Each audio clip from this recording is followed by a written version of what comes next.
क्या आपने कभी गौर किया है कि कुछ लोग अपनी पूरी जिंदगी सम्मान पाने की कोशिश में बिता देते हैं, लेकिन आखिर में वे भुला दिए जाते हैं, तिरस्कृत होते हैं और अंततः अपनी ही कड़वाहट के कैदी बन जाते हैं। यह दुखद है, फिर भी यह उन लोगों का भाग्य है जो दूसरों पर राज करने की कोशिश करने से पहले खुद पर महारत हासिल करना नहीं सीखते। क्या होगा अगर मैं आपको बताऊं कि बिना एक उंगली उठाए भी सम्मान और आज्ञाकारिता कैसे हासिल की जा सकती है? दार्शनिक सम्राट मार्क्स ऑरेलियस युद्धों, विश्वासघातों और ऐसे दबावों के बीच रहे जो किसी को भी तोड़ सकते थे। फिर भी उन्होंने रोम पर शासन करने में कामयाबी हासिल की और उन्हें आज भी याद किया जाता है। उन्हें चीखने चिल्लाने या बलपूर्वक अपनी बात मनवाने की जरूरत नहीं पड़ी। उन्होंने इतनी ईमानदारी से जीवन जिया कि महज उनकी उपस्थिति ही काफी थी।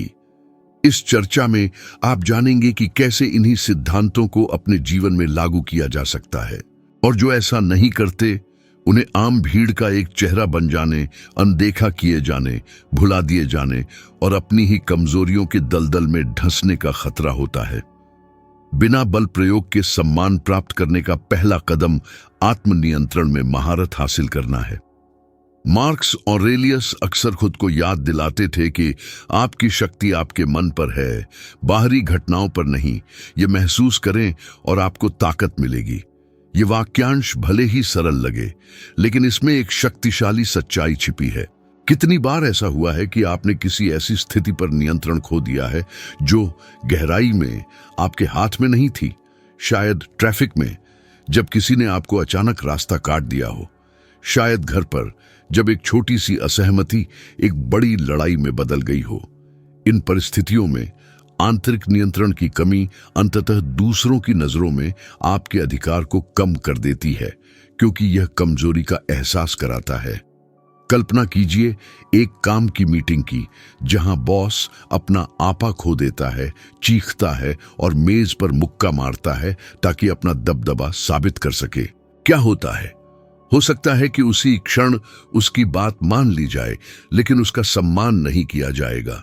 अब जरा सोचिए ऐसे व्यक्ति के बारे में जो दबाव में भी शांत रहता है, जो जानता है कि कब बोलना है और जो किसी भी उकसावे से नहीं हिलता। यही वह व्यक्ति है जो वास्तविक आज्ञाकारिता और सम्मान प्रेरित करता है। भावनात्मक नियंत्रण एक खामोश लेकिन बेहद सशक्त उपस्थिति बनाता है। इसका एक उदाहरण उन जाने माने लोगों में देखा जा सकता है जिन्होंने गंभीर परिस्थितियों में भी यह शांति बनाए रखी। बराक ओबामा ने उदाहरण के तौर पर अपने राजनीतिक करियर के दौरान निरंतर हमलों का सामना किया, लेकिन उनकी ओर से कोई असंतुलित प्रतिक्रिया शायद ही कभी देखी गई। यह आत्मनियंत्रण ही था जिसने उन्हें स्वाभाविक रूप से सम्मानित व्यक्ति में बदल दिया, यहां तक कि उनके विरोधियों द्वारा भी। दूसरी ओर ऐसे लोगों के उदाहरण भी हैं जिन्होंने सब कुछ खो दिया, ठीक इसी वजह से कि वे अपने आवेगों को नियंत्रित नहीं कर पाए। विल स्मिथ ने अपने जीवन के सबसे बड़े पुरस्कारों में से एक के दौरान एक पल के लिए गुस्से को हावी होने दिया, और उस एक पल की कीमत उन्हें अपनी छवि और विश्वसनीयता बनाने के कई साल से चुकानी पड़ी। रोजमर्रा की जिंदगी में आत्मनियंत्रण की परीक्षा हर दिन होती है। आप थके हुए उठते हैं, ट्रैफिक का सामना करते हैं, काम पर मांगों से निपटते हैं, आर्थिक दबाव और पारिवारिक जिम्मेदारियों को संभालते हैं। तनाव हर जगह है और वहीं पर अवसर पैदा होता है यह दिखाने का कि कौन वास्तव में आपके जीवन पर राज करता है। स्टोइक वह नहीं है जो कोई गुस्सा या उदासी महसूस नहीं करता, बल्कि वह है जो समझता है कि ये भावनाएं उनके कार्यों को नियंत्रित नहीं कर सकती। हाल के एक अध्ययन से पता चला है कि उच्च भावनात्मक बुद्धिमत्ता वाले लोगों को पदोन्नति मिलने की अधिक संभावना होती है। वे स्थायी रिश्ते बनाए रखते हैं और यहां तक कि स्वास्थ्य समस्याओं से भी बेहतर तरीके से निपटते हैं। ऐसा इसलिए है क्योंकि आत्मनियंत्रण न केवल यह प्रभावित करता है कि दूसरे आपको कैसे देखते हैं, बल्कि यह शरीर और मन पर तनाव के प्रभाव को भी कम करता है। जो लोग लगातार नियंत्रण खो देते हैं वे स्थायी थकावट की स्थिति में रहते हैं और यह थकावट बीमारी और असफलता का मार्ग प्रशस्त करती है। रोजमर्रा के जीवन में इस शिक्षा को लागू करना छोटे छोटे हाव भावों से शुरू हो सकता है। जब आपको लगे कि गुस्सा हावी होने वाला है तो रुकने की कोशिश करें, गहरी सांस लें और प्रतिक्रिया देने से पहले कुछ पल इंतजार करें। उत्तेजना और प्रतिक्रिया के बीच का यह छोटा सा अंतराल ही इस बात को बदलने के लिए काफी है कि दूसरे आपको कैसे देखते हैं। इसी अंतराल में सम्मान का जन्म होता है, क्योंकि लोगों को यह महसूस होने लगता है कि आप आवेगों से नहीं बल्कि चेतन विकल्पों द्वारा संचालित होते हैं। एक और व्यावहारिक तरीका सामान्य परिस्थितियों में धैर्य का अभ्यास करना है। यदि आप सुपरमार्केट में चेकआउट लाइन में हैं और किसी को जरूरत से ज्यादा समय लगता है तो शिकायत करने या अधीरता से आहें भरने के बजाय इस क्षण को आत्मनियंत्रण के अभ्यास के रूप में उपयोग करें। मार्कस ऑरेलियस का यह कथन याद रखें, यदि आप किसी बाहरी चीज से परेशान होते हैं तो यह दर्द उस चीज के कारण नहीं होता बल्कि आपके उसके बारे में आकलन के कारण होता है, और आपके पास यह शक्ति है कि आप किसी भी पल इस आकलन को बदल सकें। लाइन समस्या नहीं है बल्कि यह कि आप स्थिति की व्याख्या कैसे करते हैं। यदि आप व्याख्या बदलते हैं तो आप अनुभव बदलते हैं। समय के साथ भावनाओं पर यह महारत आपको एक दृढ़ उपस्थिति देगी। मौन में भी लोगों को महसूस होगा कि आप भरोसेमंद हैं, कि आप आसानी से अपना धैर्य नहीं खोते, और तभी आज्ञाकारिता स्वाभाविक रूप से उभरती है बिना किसी प्रयास के। क्योंकि सच्चा नेता वह नहीं है जो थोपता है बल्कि वह है जो प्रेरित करता है। आत्मनियंत्रण उस प्रेरणा की नींव है। प्रभाव की सच्ची शक्ति शब्दों से नहीं बल्कि उदाहरण से आती है। मार्कस ऑरेलियस ने कहा कि आत्मा उसके विचारों के रंग में रंग जाती है। यह दर्शाता है कि जो हम अपने भीतर रखते हैं वह स्वाभाविक रूप से हमारे व्यवहार में झलकता है, और ठीक यही बात सम्मान आकर्षित करती है। समस्या यह है कि कई लोग दूसरों से अनुशासन, जिम्मेदारी और सम्मान की मांग करते हैं, लेकिन अपने दैनिक जीवन में इन मूल्यों को जी नहीं पाते। जब असंगति होती है तो अधिकार भंग हो जाता है। काम पर उदाहरण के तौर पर ऐसे नेता मिलना आम बात है जो समय की पाबंदी की मांग करते हैं लेकिन हमेशा देर से आते हैं। माता पिता जो अपने बच्चों से ईमानदारी की मांग करते हैं लेकिन उनके सामने छोटे छोटे झूठ बोलते हैं। दोस्त जो वफादारी की उम्मीद करते हैं लेकिन जरूरत पड़ने पर उपलब्ध नहीं होते। इस तरह का व्यवहार विश्वास को पूरी तरह से नष्ट कर देता है। मनुष्यों में विसंगतियों को पहचानने की बहुत पैनी नजर होती है, और जब ऐसा होता है तो वे स्वचालित रूप से उन लोगों का सम्मान करना बंद कर देते हैं जो कहते हैं वैसा करते नहीं हैं। दूसरी ओर जो लोग बिल्कुल वैसा ही जीते हैं जैसा वे उपदेश देते हैं, उनके व्यवहार में कुछ ऐसा आकर्षक होता है। ऐसे लोगों को बड़े बड़े भाषणों की जरूरत नहीं होती, क्योंकि उनके कार्य किसी भी शब्द से ज्यादा बोलते हैं। एक अच्छा उदाहरण क्रिस्टियानो रोनाल्डो है। उन्होंने अपना करियर केवल प्रतिभा से नहीं बल्कि पूर्ण अनुशासन से बनाया। उन्हें सम्मान मांगने की जरूरत नहीं पड़ी। उनका समर्पण, गहन प्रशिक्षण, आहार पर ध्यान और जिस तरह से वे चुनौतियों का सामना करते हैं, यह सब एक खामोश गवाही के रूप में कार्य करता है कि वे कौन हैं। यह एक स्वाभाविक अधिकार पैदा करता है जो दुनिया भर के अनुयायियों को आकर्षित करता है। यह तर्क जीवन के किसी भी क्षेत्र में लागू किया जा सकता है। कल्पना कीजिए एक माँ की जो अपने बच्चों को पढ़ने का महत्व सिखाती है लेकिन खुद कभी कोई किताब नहीं खोलती। संदेश अपनी शक्ति खो देता है। अब सोचिए एक माँ के बारे में जो हर दिन पढ़ती है, जो ज्ञान और कल्पना का आनंद साझा करती है। बच्चों को समझाने की जरूरत नहीं होती, वे बस उदाहरण का पालन करते हैं। मार्कस ऑरेलियस का यही मतलब था, इस बात पर जोर देकर कि जो हम अपने भीतर विकसित करते हैं वह अनिवार्य रूप से दुनिया को दिखाई देता है। उदाहरण का रिश्तों पर भी खामोश लेकिन बहुत शक्तिशाली प्रभाव पड़ता है। एक जोड़े में उदाहरण के तौर पर जब एक पक्ष सम्मान की मांग करने पर जोर देता है लेकिन रोजमर्रा के जीवन में सम्मान नहीं दिखाता, तो शिकायत का एक चक्र पैदा होता है। हालांकि जब कोई लगातार सम्मान के साथ व्यवहार करने का फैसला करता है, भले ही उन्हें बदले में वही न मिले, तो यह अंततः दूसरे व्यक्ति में एक आंतरिक चिंतन को जन्म देता है। मानो निरंतरता परिवर्तन का एक बीज बोती है। नेतृत्व के अध्ययन दर्शाते हैं कि लोग उन नेताओं के प्रति अधिक प्रतिबद्ध होते हैं जो केवल शब्दों से नहीं बल्कि कार्यों से अखंडता प्रदर्शित करते हैं। ऐसा इसीलिए है क्योंकि मनुष्य स्वाभाविक रूप से ऐसे व्यवहारिक मॉडलों की ओर आकर्षित होते हैं जो सुरक्षा का संचार करते हैं, और यह सुरक्षा तब पैदा होती है जब हम किसी को बिल्कुल वैसा ही करते हुए देखते हैं जैसा वे कहते हैं। इसे व्यवहार में लाना किसी सरल चीज से शुरू हो सकता है। अगर आप चाहते हैं कि आपकी वर्क टीम अधिक प्रतिबद्ध हो, तो पहले खुद प्रतिबद्धता दिखाएं। अगर आप चाहते हैं कि आपका परिवार अधिक एकजुट हो, तो एकजुटता के क्षण बनाने वाले पहले व्यक्ति बने। अगर आप अपने सामाजिक दायरे में अधिक सम्मान चाहते हैं, तो हमेशा सम्मान के साथ बोलें, यहां तक कि सबसे तनावपूर्ण परिस्थितियों में भी। धीरे धीरे दूसरों को यह नजर आएगा कि आपका व्यवहार सुसंगत है, और आपके जोर दिए बिना ही वे आपके व्यवहार के साथ तालमेल बिठाना शुरू कर देंगे। इस सिद्धांत का अभ्यास करने का एक अच्छा तरीका एक व्यक्तिगत चुनौती बनाना है। पूरे एक सप्ताह के लिए एक ऐसा मूल्य चुनें जो आप अपने आसपास के लोगों में अधिक देखना चाहेंगे, और उस मूल्य का तीव्रता से अभ्यास करें सभी परिस्थितियों में। यदि वह समय की पाबंदी है, तो हमेशा समय पर या उससे पहले पहुंचे। यदि वह सम्मान है, तो हर किसी के साथ गरिमा के साथ व्यवहार करें, जिनमें वे लोग भी शामिल हैं जिनकी अक्सर उपेक्षा की जाती है, जैसे क्लर्क, सुरक्षा गार्ड या साधारण सेवा कर्मचारी। यदि वह अनुशासन है, तो आप जो करने निकले हैं उसे बिना किसी बहाने के पूरा करें।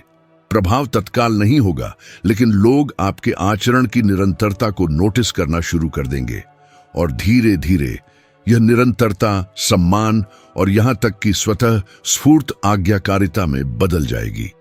मार्कस ऑरेलियस ने हमें लगातार याद दिलाया कि हमें इस बारे में चर्चाओं में नहीं खो जाना चाहिए कि चीजें कैसी होनी चाहिए, बल्कि हमें वही जीवित उदाहरण बनना चाहिए जो हम दूसरों से उम्मीद करते हैं। जब आप यह समझते हैं, तो आप महसूस करते हैं कि सुसंगत कार्रवाई का मौन हजारों भाषणों से अधिक शक्तिशाली है। उदाहरण प्रस्तुत करने वाले का जीवन एक प्रकार का प्रकाश स्तंभ बन जाता है, जो स्वाभाविक रूप से दूसरों का मार्गदर्शन और प्रेरणा देता है। और इसी तरह आप बिना एक उंगली उठाए आज्ञाकारिता प्राप्त करते हैं, केवल वही जीकर जो आप पूरी तरह और लगातार मानते हैं।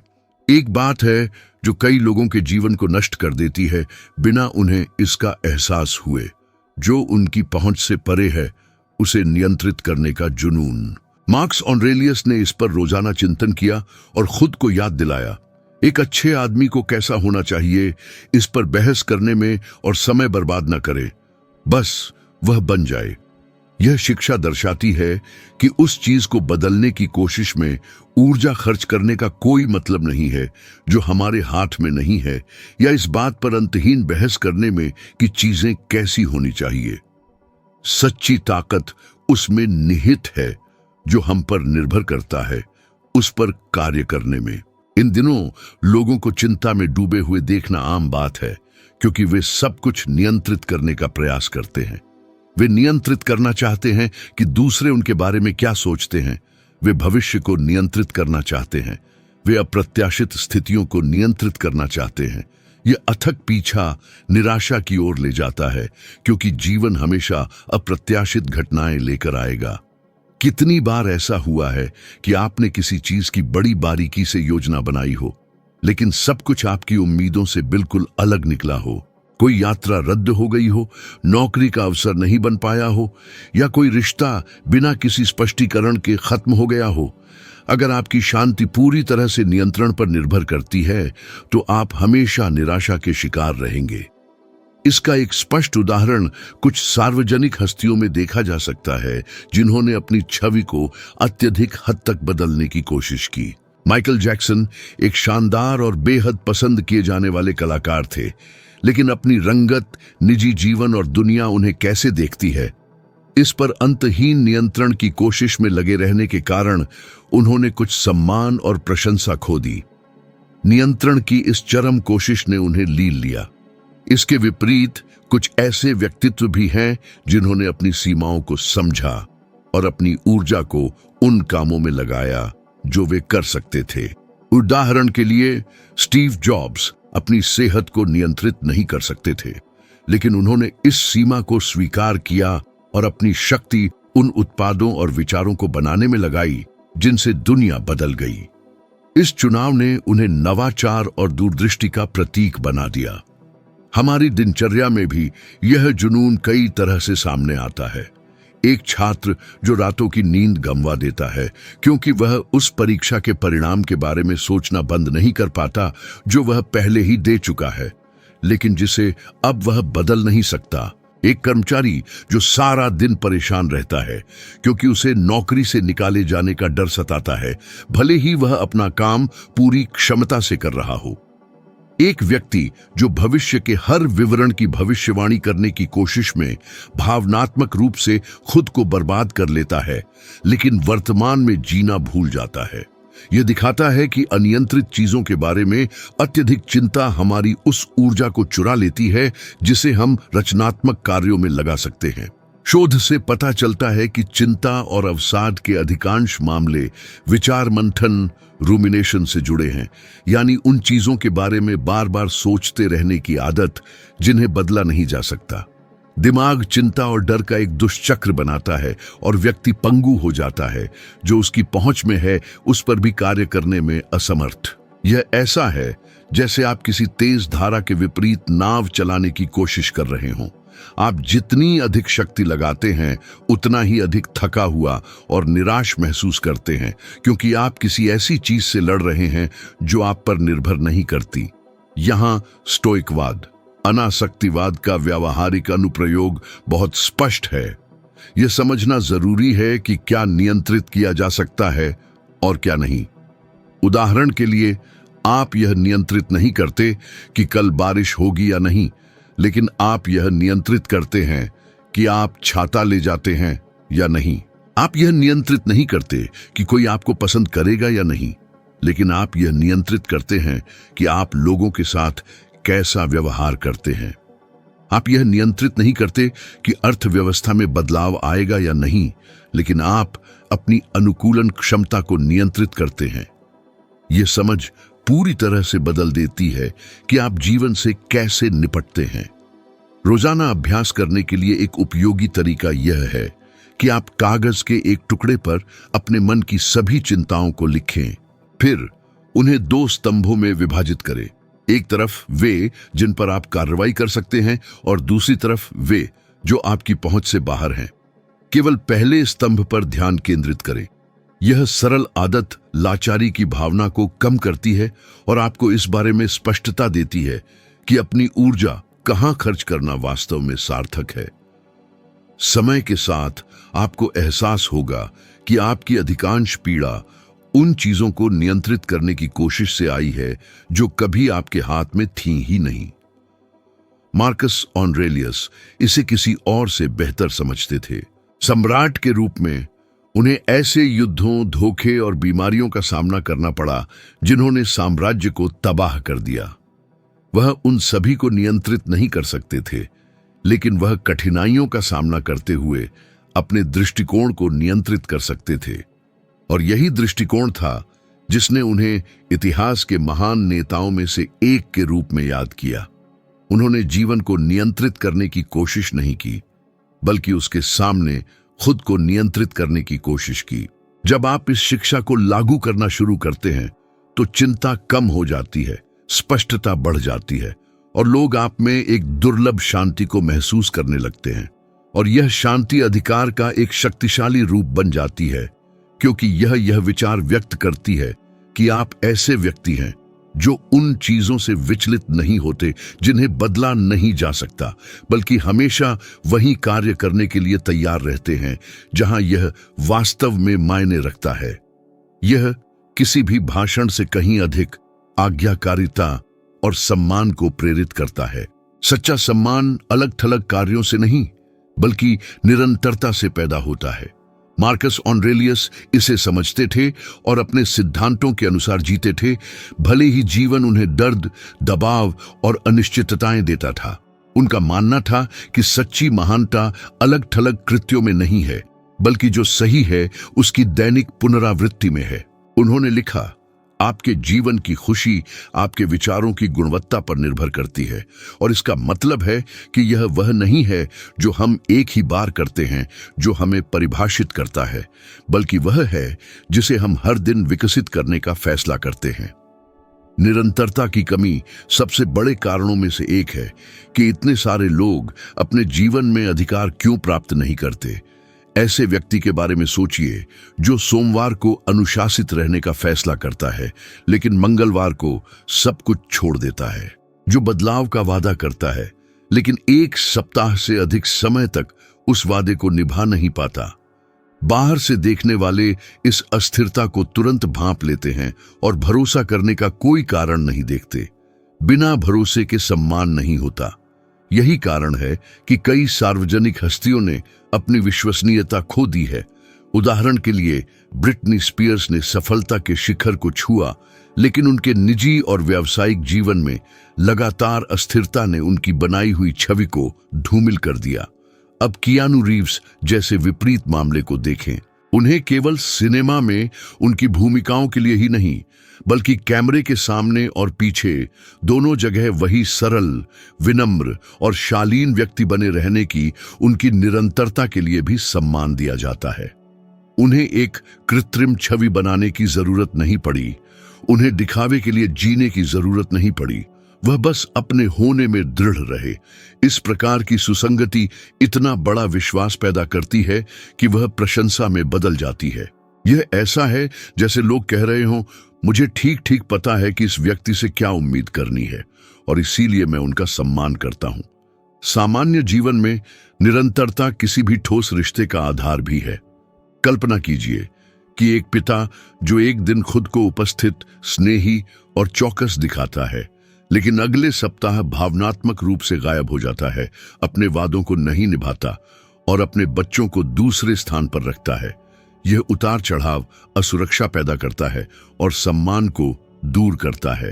दूसरी ओर, जब कोई अपनी उपस्थिति, देखभाल और बातों में सुसंगत रहता है, तो वे एक मजबूत बंधन बनाते हैं जो कठिनाइयों का सामना करता है। विज्ञान भी यही दिखाता है। मानव व्यवहार के अध्ययन साबित करते हैं कि विश्वास सकारात्मक अनुभवों की पुनरावृत्ति से बनता है। यदि एक व्यक्ति अपने रवैये में अनुमानित होता है, तो दूसरे व्यक्ति का दिमाग उस व्यक्ति को सुरक्षा से जोड़ना शुरू कर देता है, और ठीक यही सुरक्षा प्राकृतिक अधिकार पैदा करती है। यह वही सिद्धांत है जो तब होता है जब आप एक ब्रांड को दूसरे पर चुनते हैं। आप उसे इसलिए नहीं चुनते क्योंकि वह एक ही बार अच्छा था, बल्कि इसलिए चुनते हैं क्योंकि वह लगातार कई बार अच्छा था। मानव संबंधों में भी ऐसा ही होता है। इस शिक्षा को व्यवहार में लाने का मतलब हर दिन पूर्ण होने की कोशिश करना नहीं है, बल्कि जो आवश्यक है उसमें निरंतर रहना है। यदि आप ईमानदार होने का फैसला करते हैं तो हमेशा ईमानदार रहें, भले ही कोई फायदा न दिख रहा हो। यदि आप अनुशासित होने का फैसला करते हैं तो अनुशासन बनाए रखें, भले ही कोई आपको न देख रहा हो। यदि आप सम्मानजनक होने का फैसला करते हैं तो सभी के साथ सम्मान से पेश आएं, जिनमें वे भी शामिल हैं जिनका आपके जीवन पर कोई अधिकार नहीं है। यह दोहराई गई सुसंगति एक शांत शक्ति पैदा करती है जिसे लोग पहचानते हैं, भले ही आपको ध्यान आकर्षित करने की आवश्यकता न हो। निरंतरता का अभ्यास करने के लिए एक अच्छा तरीका यह है कि आप अपने लिए एक मूलभूत मूल्य चुनें और उसका रोजाना बिना किसी अपवाद के 30 दिनों तक अभ्यास करें। यह समय की पाबंदी हो सकती है, यह सुबह जल्दी उठने का अनुशासन हो सकता है, यह हर छोटी क्रिया में ईमानदारी हो सकती है। शुरुआत में यह सिर्फ एक आदत लग सकती है, लेकिन समय के साथ यह आपकी पहचान का हिस्सा बन जाती है, और जब यह आपकी पहचान का हिस्सा बन जाती है तो दूसरे आपको एक विश्वसनीय, ठोस और सम्मान के योग्य व्यक्ति के रूप में देखने लगते हैं। मार्कस ऑरेलियस को 5 अच्छे सम्राटों में से अंतिम कहा गया क्योंकि युद्धों, धोखे और व्यक्तिगत नुकसान के सामने भी उन्होंने कभी अपने सिद्धांतों को नहीं छोड़ा। उन्होंने दिखाया कि निरंतरता सुविधा के बारे में नहीं है, यह उस चीज के प्रति निष्ठा के बारे में है जिस पर कोई विश्वास करता है, यहां तक कि सबसे कठिन क्षणों में भी। जब आप इसे अपने जीवन में शामिल करते हैं तो आपको एहसास होता है कि आपको सम्मानित होने के लिए खुद को थोपने की जरूरत नहीं है। सम्मान स्वाभाविक रूप से आता है क्योंकि हर कोई जानता है कि आप ऐसे व्यक्ति हैं जो डगमगाते नहीं, ऐसे व्यक्ति जिन पर वे भरोसा कर सकते हैं। यही निरंतरता एक अदृश्य फिर भी अटूट अधिकार का निर्माण करती है। एक ऐसा अधिकार जो चिल्लाने, शक्ति प्रदर्शन या उपाधियों पर निर्भर नहीं करता, बल्कि कुछ बहुत ही दुर्लभ चीज पर निर्भर करता है। वह विश्वास जो सत्य की दैनिक पुनरावृत्ति से पैदा होता है। जो लोग इस सिद्धांत में महारत हासिल करते हैं, वे न केवल सम्मान प्राप्त करते हैं, बल्कि दूसरों को भी इसी मार्ग पर चलने के लिए प्रेरित करते हैं। मार्कस ऑरेलियस के सिद्धांत केवल दूर के दार्शनिक विचार नहीं हैं, बल्कि बिना किसी बल के कुछ भी थोपे बिना सच्चा सम्मान और अधिकार बनाने के लिए व्यावहारिक मार्ग है। जब आप आत्मनियंत्रण का उपयोग करते हैं, एक उदाहरण स्थापित करते हैं, सीखते हैं कि आप क्या नियंत्रित कर सकते हैं, उस पर ध्यान केंद्रित करते हैं और निरंतरता बनाए रखते हैं, तो आपकी उपस्थिति ही दूसरों को प्रेरित करने के लिए पर्याप्त हो जाती है। यह वीडियो किसी खास व्यक्ति या जिसे आपको लगता है कि आज इन शब्दों को सुनने की जरूरत है, उसके साथ साझा करें। यहां तक साथ रहने के लिए आपका बहुत बहुत धन्यवाद और मैं आपसे अगले वीडियो में मिलने की उम्मीद करता हूं।